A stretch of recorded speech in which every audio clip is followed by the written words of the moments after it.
Good morning everyone, मैं शिव शंकर। आज हम लोग बात करेंगे टीएमबी, यानी कि इसका फुल फॉर्म होता है टोबैको मोज़ेक वायरस। ठीक है, जैसे कि आप बोर्ड पे इसका स्ट्रक्चर देख पा रहे होंगे, ये इसका स्ट्रक्चर होता है। ठीक है, तो इसके डिस्कवरी की बात करेंगे और फिर जो है इसके स्ट्रक्चर्स के बारे में हम डिटेल्स में चर्चा करेंगे। ठीक है, तो जो सबसे फर्स्ट टाइम जैसे हम वायरस के जनरल कैरेक्टर्स के बारे में जब पढ़ रहे थे और हिस्ट्री जब पढ़ रहे थे, तो उसमें हमने वायरस की डिस्कवरी के बारे में बताया था। तो वहां पे वायरस की जो खोज है वो डीजे वानवस्की ने 1892 में किया था। ठीक है, तो फर्स्ट टाइम जो वायरस की खोज है वो इन्होंने ही किया था, डीजे वानवस्की ने। और कहां से किए थे? टोबैको प्लांट से किए थे। एक्चुअली होता क्या है कि टोबैको में एक डिजीज होता है और वो किसके द्वारा होता है? तो होता है टीएमबी वायरस से, जिसको टोबैको मोज़ेक हम वायरस कहते हैं।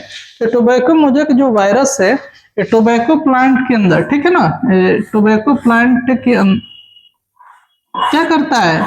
ये मोज़ेक डिजीज काज करता है। ठीक है, तो इसकी लीफ जो होती है पहले क्या हो जाती है? इसमें छिद्र हो जाते हैं, जिसकी वजह से ये प्लांट जो है ये छोटा और बौना हो जाता है और भी इसमें चीजें हम ऑब्जर्व करते हैं, देखते हैं। तो ठीक है, तो ये जो है टोबैको मोज़ेक में सबसे पहले जो डिजीज है वो मोज़ेक हुआ था, और जो काजिंग एजेंट था यानी कि किसकी वजह से हो रहा था? तो टोबैको मोज़ेक वायरस से। ठीक है, और यहाँ से इन्होंने सबसे पहले जो है डीजे वानवस्की साहब ने इसकी खोज की थी। अब इसका जो क्रिस्टलाइजेशन है, यानी कि वायरस का जो क्रिस्टलाइजेशन है, वो सर्वप्रथम WM स्टेनले नामक साइंटिस्ट ने 1935 ईस्वी में किया था। और इन्होंने बताया था कि जो इसका स्ट्रक्चर होता है वो कैसा होता है, और जो वायरस है वो किस किस चीज से मिलकर बना होता है। तो ये वायरस जो है, टीएमबी जो वायरस है, चाहे कोई भी जो वायरस है, वो न्यूक्लिक एसिड और प्रोटीन से बना होता है।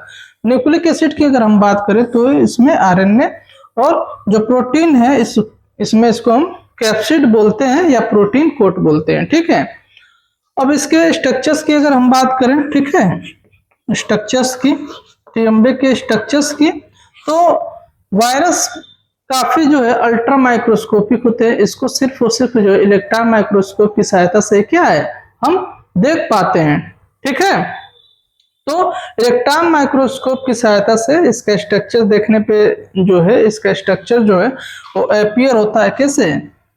रॉड, बंडल ऑफ रॉड जैसे। ठीक है ना, रॉड लाइक। ठीक है ना, यानी कि इसको हम लिख सकते हैं बंडल ऑफ रॉड्स। ठीक है ना, यानी कि इसमें जो बीड़ी का बंडल होता है, ठीक है ना, बीड़ी का बंडल आप देखे होंगे, तो वैसे इसका स्ट्रक्चर जो है ये क्या होता है? दिखाई देता है, अपीयर होता है इलेक्ट्रॉन माइक्रोस्कोप के अंदर। ठीक है, और इसके अगर हम बात करें तो इस टीएमबी की बात करें तो लगभग जो है इसका जो साइज है, ठीक है ना, वो 3000, ठीक है ना, 3000 लेमडा जो है in length and 170 lambda in diameter होता है, इन डायमीटर। ठीक है, इसका जो अगर हम अप्रोक्सीमेटली जो है इसकी हम अगर लेंथ की बात करें, ठीक है, तो वो लगभग कितना होता है? वो होता है 3000 लेमडा, और इसका जो लेंथ होता है वो कितना होता है? 170 लेमडा इन डायमीटर। और इसका जो मॉलिक्यूलर वेट देखें तो ये अप्रोक्सीमेटली होता है, ठीक है, अभी अप्रोक्सीमेटली है, अभी अप्रोक्सीमेटली लगभग ये जो है 4 लाख, ठीक है ना, 4 लाख जो है इसका जो है मॉलिक्यूलर क्या होता है? मॉलिक्यूलर वेट होता है। इसका जो मॉलिक्यूलर वेट है वो इतना होता है। ठीक है, और अगर हम देखें टीएमबी जो वायरस है वो 2 चीज से मिलकर बनाता है, जेनेटिक मटेरियल और प्रोटीन कोड। तो अब इसके हम बारे में देखेंगे। सबसे पहले इसमें हम चर्चा करेंगे इसके प्रोटीन कोड की। ठीक है ना, सबसे जो ज्यादा जो है जो वायरस का जो भाग होता है वो प्रोटीन से बना होता है। ठीक है, किससे बना होता है? प्रोटीन के द्वारा। ठीक है ना, यानी कि इसके 2 भाग पार्ट कह सकते हैं।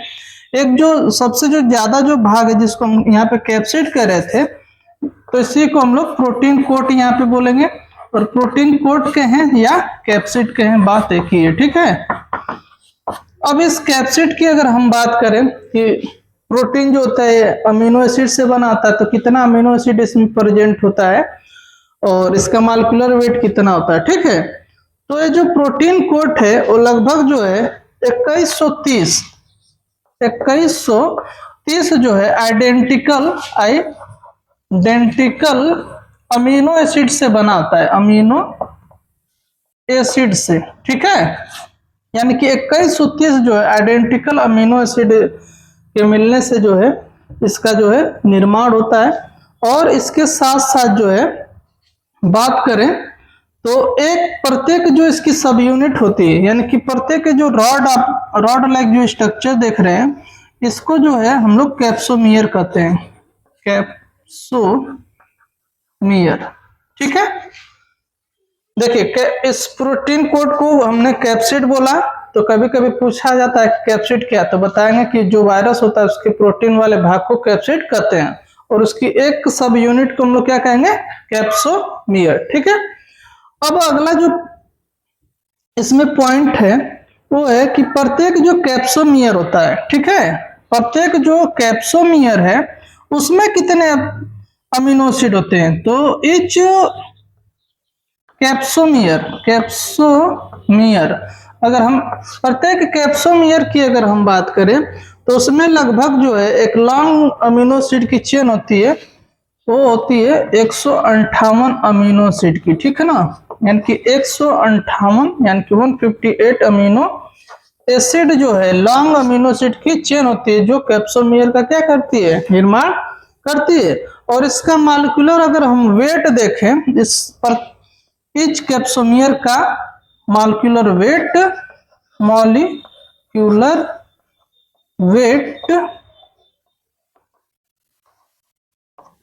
ऑफ कैप्सोमियर तो कितना आता है, 18,000, ठीक है ना, 18,000 होता है।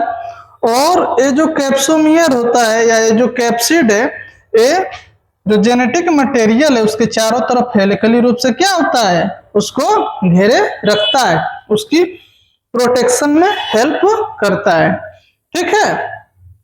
अब हम बात करेंगे इसके जेनेटिक मटेरियल की। ये था प्रोटीन कोट यानी कि कैप्सिड के बारे में। 2130 आइडेंटिकल अमीनो एसिड इसमें के द्वारा इसका फॉर्मेशन होता है कैप्सिड का। और प्रत्येक जो कैप्सोमियर है यानी कि इसके कैप्सिड की यूनिट की बात करें तो आइडेंटिकल जो है ऐसे जो है कैप्सोमियर क्या होते हैं, इसमें प्रेजेंट होते हैं। और इनका जो है निर्माण जो है 158 अमीनो एसिड के द्वारा होता है, और इनका जो वेट है 18,000 होता है, ठीक है। अब इसमें दूसरा जो पार्ट है, पहला पार्ट तो प्रोटीन हो गया, और दूसरा जो पार्ट हमने बताया है आपको वो होता है जेनेटिक मटेरियल यानी कि न्यूक्लिक एसिड। तो इसमें जो न्यूक्लिक एसिड है वो होता है, क्या होता है, जैसे कि मैंने आपको बताया है कि कोई भी प्लांट वायरस, ठीक है ना, जितने भी प्लांट वायरसेस होते हैं, ठीक है, वायरसेस, उसमें ओनली सिंगल स्टैंडर्ड आरएनए ही क्या होता है, उसमें न्यूक्लिक एसिड पाया जाता है। तो इसमें भी जो जेनेटिक मटेरियल है क्या होता है, सिंगल स्टैंडर्ड आरएनए पाया जाता है, ठीक है। अब ये जो जेनेटिक मटेरियल या न्यूक्लिक एसिड जो होते हैं वो किससे बने होते हैं, वो बने होते हैं न्यूक्लियोटाइड से। तो लगभग जो है इसमें 6000 न्यूक्लियोटाइड्स जो हैं पाए जाते हैं। कितने पाए जाते हैं, 6000 न्यूक्लियोटाइड्स मिलके क्या करते हैं, इस सिंगल स्टैंडर्ड आरएनए का निर्माण करते हैं, ठीक है। तो ये था ऑल अबाउट टीएमबी के बारे में, इसके डिस्कवरी, इसके क्रिस्टलाइजेशन और इसके स्ट्रक्चर के बारे में, ठीक है। तो जब भी टीएमबी पूछेगा तो हम क्या करेंगे कि ऐसे हम लिखेंगे और इसका स्ट्रक्चर बना देंगे। तो आज के लिए सिर्फ इतना है, धन्यवाद।